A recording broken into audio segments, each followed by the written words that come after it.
போலீசாரின் கட்டளையை மீறி தப்பிச் செல்ல முயன்ற வேன் ஒன்றை நிறுத்துவதற்காக போலீசார் நடத்திய துப்பாக்கிச் சூட்டில் இளைஞர் ஒருவர் உயிரிழந்தார்.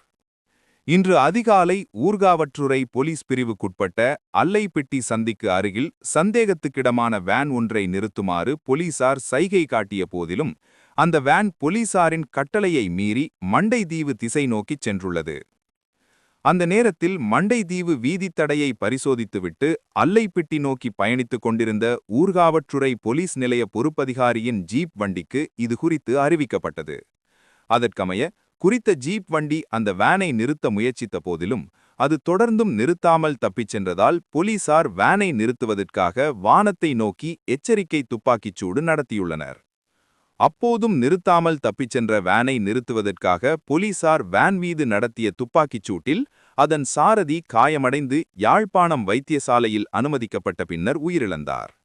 இவ்வாறு உயிரிழந்தவர் வட்டுக்கோட்டை பகுதியைச் சேர்ந்த 17 வயதுடைய இளைஞர் என தெரிவிக்கப்படுகிறது.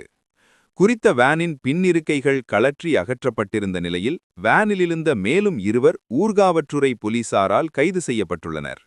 சம்பவம் தொடர்பில் மேலதிக விசாரணைகளை ஊர்காவற்றுறை போலீசாரும் யாழ்ப்பாண பிராந்திய குற்றத்தடுப்பு பிரிவினரும் மேற்கொண்டு வருகின்றனர்.